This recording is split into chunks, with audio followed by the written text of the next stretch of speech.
नमस्कार, मेरा नाम है सुमित सिंह मेहता। आज हम यहाँ पर नॉर्मल जीमैन इफेक्ट से रिलेटेड एक क्वेश्चन सॉल्व कर लेते हैं। तो क्वेश्चन हमको दे रखा है, क्या दे रखा है question? A sample of a certain element is placed in magnetic field of flux density 0.3 Tesla. How far apart is the Zeeman components of spectral line of wavelength 4500 angstrom. ठीक है, तो हमारे पास क्या है, एक सैंपल है, उसके सैंपल में हमारे पास क्या है, एक स्पेक्ट्रल लाइन इस वेवलेंथ की है 4500 एंगस्ट्रॉम वेवलेंथ की क्या है, एक स्पेक्ट्रल लाइन है। तो फिर जैसे ही मैं इसको कहाँ पुट करूंगा, इस सैंपल को इस मैग्नेटिक फील्ड की प्रेजेंस में रखूंगा या फिर मैग्नेटिक फील्ड की प्रेजेंस में इस स्पेक्ट्रल लाइन को ऑब्जर्व करूंगा, तो मैं पाऊंगा कि ये जो स्पेक्ट्रल लाइन हो अपने कंपोनेंट में क्या हो गई है, स्प्लिट हो गई है। और उन कंपोनेंट को क्या बोलूंगा मैं, जीमैन कंपोनेंट बोलूंगा। और हमें निकालना है कि वो जो कंपोनेंट, नए कंपोनेंट मिले या फिर जो नए कंपोनेंट हमें मिले आफ्टर अप्लाइंग मैग्नेटिक फील्ड, उनके बीच का सेपरेशन कितना है या फिर वो एक दूसरे से कितनी दूर है। ठीक है, तो समझने की कोशिश करते हैं। क्या है, हमारे पास एक स्पेक्ट्रल लाइन है पहले, ठीक है, और उसकी वेवलेंथ कितनी है, 4500 एंगस्ट्रॉम है। इसकी वेवलेंथ कितनी है, lambda is equal to 4500 angstrom क्या है, इसकी वेवलेंथ है। ठीक है, इनिशियली जब हमने कोई भी मैग्नेटिक फील्ड अप्लाई नहीं कर रखा है। अब हमने क्या किया, यहाँ पर मैग्नेटिक फील्ड अप्लाई किया। जैसे ही मैग्नेटिक फील्ड अप्लाई करूंगा, ये सिंगल स्पेक्ट्रल लाइन अपने कंपोनेंट में क्या हो जाएगी, स्प्लिट हो जाएगी। ठीक है, मैं जूम कर रहा हूँ कि ये कितने कंपोनेंट में स्प्लिट होगी, 3 कंपोनेंट में क्या होगी, स्प्लिट होगी।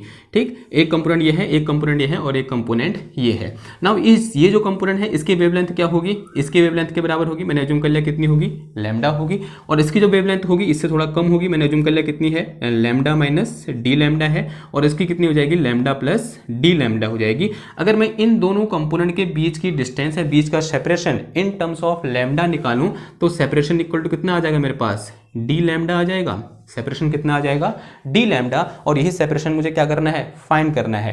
यानी जीमान कंपोनेंट के बीच का सेपरेशन क्या होगा, डी लैम्डा होगा। और यही डी लैम्डा मुझे क्या करना है, फाइंड करना है। ठीक है, और यहाँ पर कुछ इधर की E/m दे रखा है और यहाँ पर हमको क्या दे रखी है, स्पीड ऑफ लाइट दे रखी है। अब जैसे कि हमें याद होना चाहिए, जब हमने नॉर्मल जीमैन इफेक्ट को एक्सप्लेन किया था, तो हमने अंत में देखा था कि जब हम क्या करते हैं, एक टर्म हमने कैलकुलेट किया था। वो टर्म क्या था हमारे पास, वेव नंबर स्प्लिटिंग। क्या टर्म था हमारे पास, wave number splitting. And we know wave number splitting del nu is equal to क्या होता है हमारे पास, EB/4πmc। कितना होता है, EB/4πmc। या फिर separation in terms of wave number, किन के बीच का सेपरेशन, जीमैन कंपोनेंट के बीच का सेपरेशन, किसके टर्म में, इन टर्म्स ऑफ वेव नंबर, कितना होता है, EB/4πmc के बराबर होता है। इसे मैं थोड़ा सा रीअरेंज कर सकता हूँ। देखो यहाँ से मैं इस m को इस E के साथ ले गया, क्या लिख सकता हूँ, इसको E/m लिख सकता हूँ।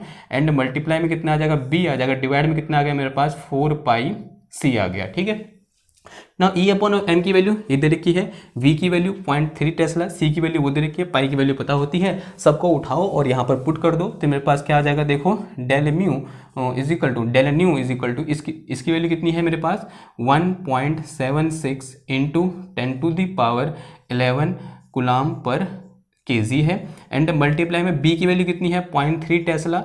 0.3 टेस्ला का मतलब कितना हुआ, 0.3 टेस्ला को क्या लिख सकता हूँ मैं यहाँ पर, न्यूटन पर एम्पियर मीटर लिख सकता हूँ। एंड डिवाइड में कितना आ गया मेरे पास, 4 तो ऐसे रहा यहाँ पर। एंड मल्टीप्लाई पाई की वैल्यू कितनी होती है, 3.14। एंड मल्टीप्लाई बाय सी की वैल्यू कितनी होती है हमारे पास, 3 × 10⁸ मीटर पर सेकेंड। ठीक है, आप इसको सॉल्व कर सकते हैं। इसे सॉल्व करके जो आंसर आता है वो कितना आता है, del mu is equal to approx 14.0 metre inverse. ठीक है, तो ये तो क्या आ गया मेरे पास, separation in terms of wave number आ गया। अब मैं क्या निकाल दूंगा, separation in terms of wavelength, यानी लैम्डा के टर्म में सेपरेशन क्या होगा वो निकाल दूंगा। Since we know wave number is, wave number क्या होता है, हमने पता पढ़ा है, वेव लेंथ की डेफिनेशन क्या होती है, number of wavelength in per unit length. क्या बोला मैंने, number of wavelength in per unit length is called wave number. ठीक है, तो since we know this wave number is equal to 1/λ।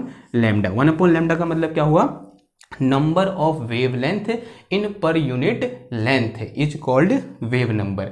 ठीक है ना, अब मैं इसको क्या लिख सकता हूँ, इसे मैं इस जो लैम्डा इसे मल्टीप्लाई कर दो, तो यहाँ से del mu is equal to क्या आ जाएगा, 1 आ जाएगा। ठीक, नाउ डिफरेंशिएटिंग बोथ साइड। ठीक है, तो दोनों क्या कर दिया, डिफरेंशिएट कर दिया, तो इसका क्या लिखता हूँ मैं, mu nu into del lambda plus का पहले फर्स्ट टर्म का हो, फर्स्ट टर्म ऐसे रहा, सेकंड टर्म का डिफरेंशिएशन हुआ, उसके बाद क्या आ जाएगा यहाँ पर लैम्डा ऐसे रहा, फिर कितना आ गया यहाँ पर del nu is equal to 1 का कितना हो जाएगा 0 हो जाएगा। ठीक है, तो यहाँ से मेरे निकालना क्या है, डी लैम्डा निकालना है, तो mu into d lambda is equal to कितना हो जाएगा माइनस का लैम्डा इंटू डेल न्यू हो जाएगा।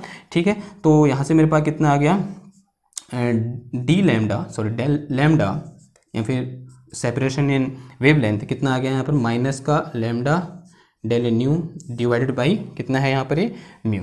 ठीक ना, अभी म्यू की जो क्या है मेरे पास 1 अपॉन लैम्डा है, म्यू की जो क्या पुट कर दो 1 अपॉन लैम्डा, तो कितना आ गया माइनस का lambda into del nu divided by 1 upon lambda, ये लैम्डा इधर मल्टीप्लाई हो गया ऊपर, तो यहाँ से डेल लैम्डा का मैग्नीट्यूड इक्वल टू कितना आ गया मेरे पास ये lambda square multiply by del nu आ गया। ठीक, तो डेल न्यू ये दे रखा है लैम्डा स्क्वायर, लैम्डा कितना दे रखा है मेरे को इधर 4.00 एंगस्ट्रॉम सॉरी 4500 एंगस्ट्रॉम यानी 4500 एंगस्ट्रॉम, ये वैल्यू यहाँ पुट कर दो तो कितना आ जाएगा देखो ये del lambda is equal to 4500 angstrom 4500 angstrom यानी 10⁻⁻10 मीटर का होल स्क्वायर, एंड यहाँ मल्टीप्लाई में कितना आ गया डेल म्यू, इसी वैल्यू कितनी है मेरे पास 14 मीटर इनवर्स, कितनी है 14 मीटर इनवर्स है। इसे आप सॉल्व कर लोगे तो कितना आ जाएगा देखो ये 4500 मल्टीप्लाई बाई 4500 इंटू 10⁻⁻20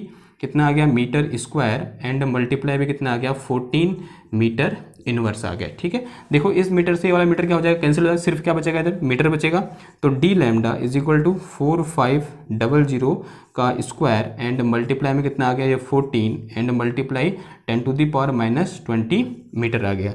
इसे आप सॉल्व करोगे तो ये आंसर आएगा, मैंने कैलकुलेट किया है मैं उसको लिख लेता हूँ, ये सॉल्व करके आ रहा है कितना 0.02835 इंटू 10⁻⁻10 मीटर, अब 10⁻⁻10 मीटर इक्वल टू कितना आ जाएगा मेरे पास 1 एंगस्ट्रॉम आ जाएगा, तो इसको लिखता हूँ 0.02835 एंड इतना क्या आ जाएगा ये एंगस्ट्रॉम आ जाएगा। तो ये क्या निकल गया मेरे पास separation between two Zeeman component in terms of wavelength. ठीक है, और ये क्या हुआ separation between two Zeeman level in terms of wave number. ठीक है, इतनी बात समझ में आई, तो ये क्या हो गया इसका आंसर होगा, तो इतना क्या आ जाएगा उनके बीच का सेपरेशन होगा, यानी ये जो लेवल होगी इस ये जो कंपोनेंट होगा इस कंपोनेंट के बीच का सेपरेशन कितना होगा इतना होगा।